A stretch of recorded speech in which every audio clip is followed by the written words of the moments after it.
이번 시간에는 최근 서울시에 사표를 내고 내년 총선 도전에 나선 오신환 전 의원 인터뷰하겠습니다. 스튜디오에 직접 나와 계십니다. 안녕하십니까? 예, 안녕하셨어요. 오신환입니다. 혹시 많이 떨고 계십니까?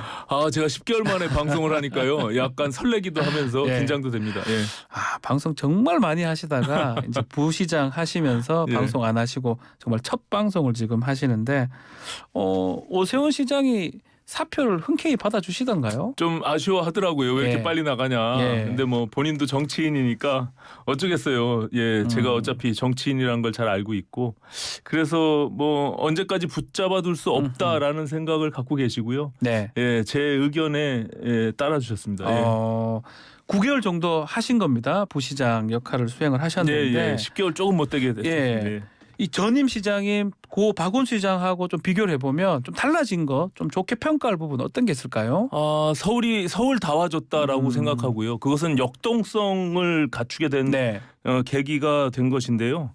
이제 흔히 정치는 생물이라고 하잖아요. 근데 네. 제가 보니까 이 도시도 생물인 것 같더라고요. 그래서 뭐 시대 변화나 과학기술 변화에 부응하면서 도시의 기능이 그 하드웨어적 측면도 끊임없이 네. 발전해야 되고 거기에 맞는 소프트웨어도 계속 이렇게 만들어 가야 되는데요. 그 예전에 무너지는 담벼락에 그냥 벽화만 그려서는 이 도시가 정체되고 후퇴한다라고 생각했거든요. 네. 그래서 도시가 계속 변화하고 발전하려면 새로운 미래 비전들을 만들어야 되는데 오세훈 시장께서 민선 8기에 약자와 동행하는 글로벌 탑5 도시 만들겠다고 네.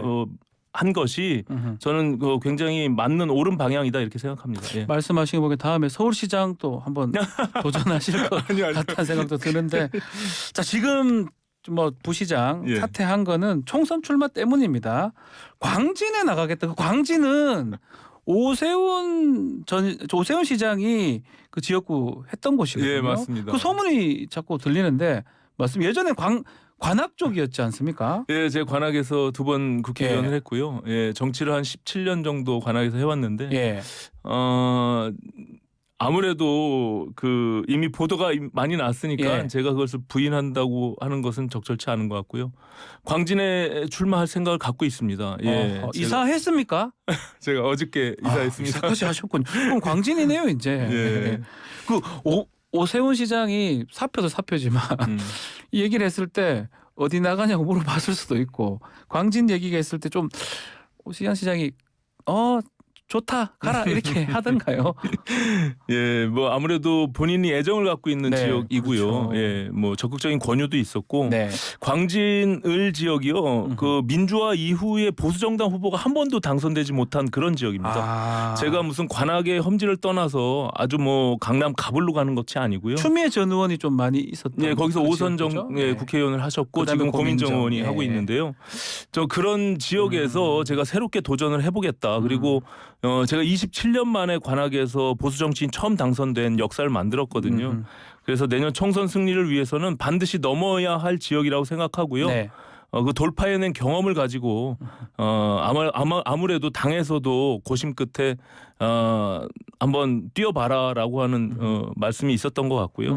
예, 그런 의미에서 제가 광진에서 네. 또 새롭게 도전을 하고 초심의 마음으로 열심히 해보려고 합니다. 예. 자 선거 뭐 좀 남았지만 여당에 대한 여론은 어떻다고 듣고 계십니까? 바닥 민심 좀 살펴본 바가 있을까요? 뭐 바닥 민심은 네. 제가 느끼기엔 저도 뭐 여의도를 좀 떠나와서 네. 객관적인 입장으로 10개월을 지켜봤잖아요. 여야 할 거 없이 정치 불신, 뭐 정치 무용론이 팽배해가고 있다 이렇게 생각하고요. 네. 정치를 사실 누가 잘하나라는 경쟁을 통해서 국민들한테 대안이 되고 희망을 줘야 되는데 네. 양당이 누가 더 못하나 이런 아하. 경쟁을 벌이는 것 같아서 좀 예. 너무 안타까웠고요. 예. 예, 국민들께 좀 송구스러운 마음이 있었습니다. 예. 총선까지 남은 기간에 당이 누가 더 빨리 정신 차리느냐가 네.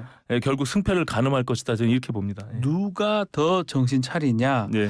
자, 그 중에 이 당 지지율이 지금 국정 지지율에 좀 못 미치고 있거든요. 뭐 민주당도 지금 별로 좋지도 않은 것 같기도 하지만 그게 지금 말씀대로 정치 좀 혐오, 정치 불신임 그거로 연결된다고 그렇게 보시는 거군요. 예, 물론이죠. 예, 한마디로 이제 네. 국민들께서는 여당에 기대하는 그 역할이 있거든요. 네네. 예, 근데 그 역할이 좀 뭐 부족하다 이렇게 느끼시는 거겠죠. 근데 네.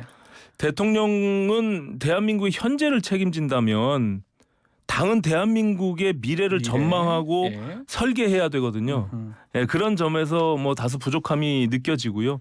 사실 대통령이 1년 정치에 입문한 지 1년이 되기 전에 네. 국민이 선택을 하신 겁니다. 그래서 저는 대통령께서 끊임없이 지금 변화하고 진화하고 있다라고 생각하고 물론 좀 부족한 부분들도 국민들이 느끼고 있겠죠. 네. 하지만 대통령이 부족한 경험을 당이 이걸 채워줘야 되는데 사실 거꾸로 대통령만 바라보고 있는 당이 국민들한테는 아직 미덥지 못한 그런 측면이 있는 것 같습니다. 그 예. 말씀대로 좀 당하고 대통령과 관계 좀 긍정적으로 좀 설정이 돼야 된다 이렇게 보시는 거군요. 그렇습니다. 저는 당이 독립적으로 아하. 주체가 돼서 내년 총선을 치러야 된다라고 생각하고 대통령실이 아닌 당이 주체가 돼서 치러야 된다. 그렇습니다. 이제 대통령은 아무래도 중간평가적 성격이 내년 총선에 있겠지만 대통령이 주도해서 선거를 치를 수는 없잖아요. 예, 그거는 당이 선거를 치러야 되는데 당이 그냥 대통령실에 종속 관계가 돼서는 저는 안 된다 이렇게 생각합니다. 예.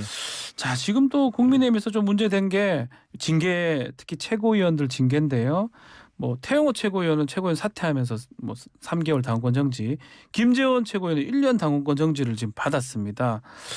또 조수진 최고위원은 또 접수는 됐는데 또 네. 징계는 안 한 것 같고요. 네. 이 김기현 지도부로 총선을 치를 수 있냐 이런 또 불안감도 있는 것 네, 같습니다. 네. 어떻게 생각하십니까? 뭐 다들 불안하다 네. 그러는데 저까지 방송에 나와서 불안하다 그러면 사실은 별 도움이 될 것 같지는 않고요. 네, 김기현 지도부가 사실 등판한 지 한 2달 됐잖아요. 맞습니다. 예, 2달 동안 이 말 사고 수습하느라고 시간을 허비한 것이 좀 저는 안타깝게 생각하고요.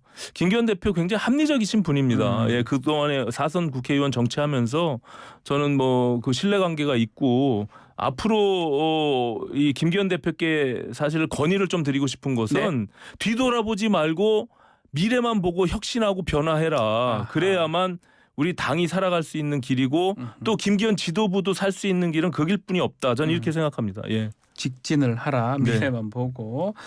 그 지금 뭐 총선 얘기를 조금 더 하면 대통령실에서 검사들 대거 공천할 수도 있다 이런 소문들이 자꾸 들고 있는데 그게 맞는지 또 안 맞다면 왜 그런 자꾸 소문이 나오는지 어떻게 보고 계십니까? 그거는 뭐 말하기 좋아하는 사람들이 그렇게 하는 거고요. 네. 검사당을 만들면 국민들이 싫어하고 총선에서 필패할 건데 그걸 바보가 아닌 이상 그렇게 하겠습니까?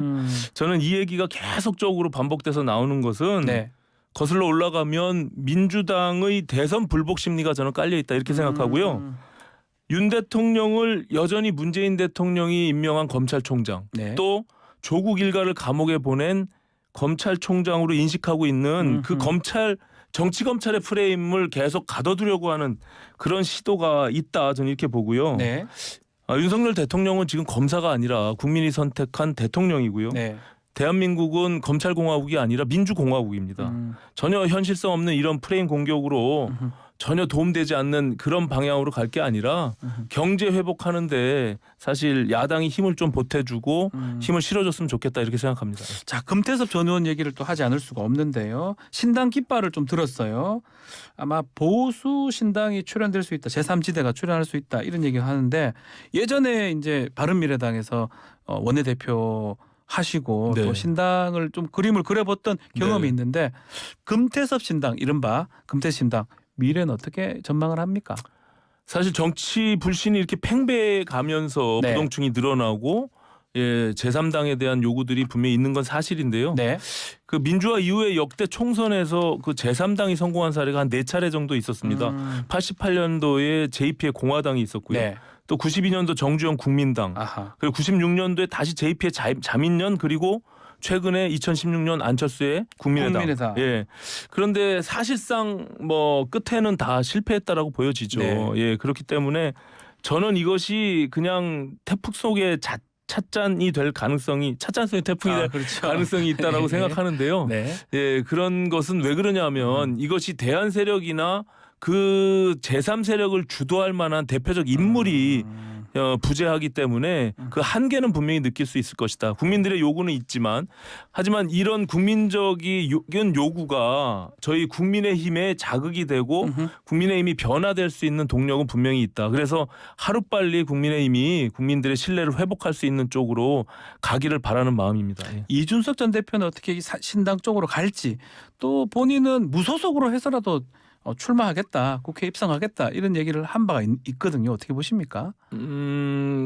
이준석 전 대표의 네. 경우 저는 신당에 합류할 가능성은 거의 없다라고 보여지고요. 보시고. 본인이 또 신당을 네. 창당해서 할 수 있는 그런 여러 가지 정치 세력들도 지금 확보돼 있지 않고 다만 저희 국민의 힘이 저는 이준석 전 대표와 같은 네. 뭐 그런 다양한 목소리도 포용하고 저는 함께 가야 된다. 저는 이렇게 생각합니다. 같이 가야 된다. 예, 예. 알겠습니다. 자, 민주당 상황도 한번 짚어보죠. 돈봉투 의혹에 이어서 김남국 코인 사태까지 좀 이재명 대표 체제가 좀 흔들리고 있습니다. 어떻게 보십니까? 여야 모두 좀 난제라 참 송구스러운 측면이 안 좋은 있는데 거로 난다 이 말씀이시죠? 국민의힘 입장에서는 이재명 대표가 네. 사실상 천군만마라고 생각할 수도 있겠죠. 예. 하지만 제가 앞서 말씀드린 네. 대로 계속 이렇게 누가 못하나 경쟁을 하면 절대로 안 되고요. 네. 국민의 눈높이에 맞는 여야가 쇄신 경쟁을 해야 된다고 네. 생각하거든요. 네. 저는 이재명 대표가 결단을 내리면 양당의 쇄신 경쟁이 돌입할 수 있다. 이재명 대표가 결단을 그 내리면 도화선이 된다? 될 수 있는 것이죠. 아. 예, 전 그렇게 생각하고요. 예. 김남국 의원 문제도 더 이상 시간 끌 게 아니라 국회 윤리특위에서 하루빨리 결단을 내리고 사실 뭐 저도 국회의원 해봤지만 국회에서 회의하다 말고 그 코인 거래를 한다는 것은 예. 사실상 거기에 온 정신이 팔려 있다는 거 아닙니까? 그러면 금배지를 떼고서 하는 게 맞겠죠. 예. 그 결단이란 부분 혹시 사퇴나 뭐 거치 얘기를 하시는 겁니까? 이재명 끊임없이 대표. 저는 민주당에서도 예. 그런 요구들이 있다라고 보여지고요. 그 이재명 대표가 사실은 내려놓는 것이 양당이 쇄신할 수 있는 경쟁의 도화선이 되고 그 당도 민주당도 저는 변화할 수 있는 계기를 마련할 수 있다 이렇게 생각합니다. 그래서 소위 이재명 리스크라고 하는 게 네. 계속 상존하고 있잖아요. 예. 그렇지만 이재명 대표는 주말간에 장애 집회를 나갔습니다. 후쿠시마 관련된 얘기를 많이 했던 것 같은데 지금 후쿠시마 오염수 처리 문제 당정이 잘 대응하고 있다고 보시는 겁니까? 뭐 사실 뭐 국민들이 정서적으로 이 부분에 대한 큰 우려를 갖고 있는 것은 사실입니다. 그렇죠. 예, 그렇기 때문에 그 이 문제는 지난 그 독일의 렘케 그 환경부 장관이 네. 오염수 방류를 환영할 수는 없다 이런 기자회견장에서 말한 부분들이 있는데요. 그렇죠. 그거는 G7 국가뿐만이 아니라 우리도 솔직히 그런 네. 똑같은 심정이 아닐까 이렇게 생각을 하고요. 네. 다만 이 문제는 그 우리나라 연구원이 포함된 그 IAEA의 검증단으로 이미 이제 넘어가 있는 상태고요. 이 독립적인 IAEA 조사 발표를 통해서 예. 저는 이 조금은 국민적인 불안감들이 좀 해소될 수 있었으면 좋겠다 이렇게 생각하고요. 네. 지금은 그런 것들을 자꾸 자극하고 부추길 게 아니라 우리가 어민들에 대한 대책을 좀 마련한다든지 그런 것들이 오히려 지금 할 일이라고 생각하고요. 그런 의미에서 보면 뭐 오염수를 마셔도 된다라고 주장하는 그런 학자를 불러서 10리터, 1리터 얘기했던 저는 그런 그런 석학이죠. 이것이 뭐 처리수냐 오염수냐 이런 논쟁을 일으킬 필요는 전혀 없었다. 좀 그런 것들은 뭐 불필요한 일이다 이렇게 생각합니다. 알겠습니다. 자, 이제 총선 얘기를 다시 좀 해보면 말씀처럼 총선이 윤석열 정부의 중간 평가 성격을 가질 수밖에 없을 것 같은데 우리 의원님 생각하시기에 내년 총선에 성패를 가를 수 있는 이슈 뭐가 될 것으로 예측을 합니까? 뭐 먹고 사는 문제, 경제가 첫 번째 있을 수 있겠고요. 네. 또 하나는 앞서 말씀드린 뭐 혁신, 쇄신 경쟁 이거 두 가지로 생각하는데요. 경제 상황은 사실 굉장히 어렵습니다. 경제 상황이요? 꾸준히 노력해 예. 가겠지만 뭐 대통령과 정부의 노력을 저는 뭐 국민들께서 어느 시점에 그것을 분명히 알아줄 시간이 올 것이다 이렇게 생각을 하고 있고요. 네. 뭐 민주당이 지금 계속 공격하고 어떤 뭐 방식으로 나오든지 간에 네. 국민의힘은 미래를 보고 미래 담론과 쇄신 경쟁의 깃발을 들어야만 내년 총선에서 저는 과반 이상 그 정당을 의석을 확보할 수 있다 이렇게 생각합니다. 예. 그 연말쯤이면 50억 클럽이나 김건희 여사 특검 본회의에 그 올라가서 통과될 가능성이 있어 보이는데 그렇다면 또 대통령 거부권 행사가 총선에 영향이 있을 것 같습니다. 그 부분은 어떻게 보십니까? 50억 클럽의 네. 몸통은 사실상 대장동 비리고요. 네. 예, 김건희 특검의 기원은 윤석열 검찰총장 시절에 조국 수사에서부터 기인한 거 아니겠습니까? 네. 이 부분은 국민들이 잘 알고 계시다고 생각하고요. 국정 현안이 산적해 있는 상황에서 저는 이런 경쟁적 요소들이 아니라 이런 요소들이 저는 총선의 판세를 좌우할 거라고 생각하지 않고요. 네. 누가 미래를 말하는가, 또 미래를 누가 보여주는가. 아하. 앞서 말씀드린 대로 변화하고 혁신하라. 변화, 그러면 혁신. 승리할 것이다. 네. 예, 이렇게 생각합니다. 알겠습니다. 자, 오랜만에 모셨는데 여전히 말씀을 잘하시고요. 자, 괜찮으시면 뉴스킹 고정 코너로 한번 모시고 싶습니다. 예, 불러주시면 열심히 예. 예, 찾아뵙겠습니다. 약속한 겁니다. 알겠습니다. 자, 오늘 말씀은 여기까지 듣겠습니다. 감사합니다. 네, 고맙습니다. 오신환 전 서울시 정무부시장과 함께했습니다.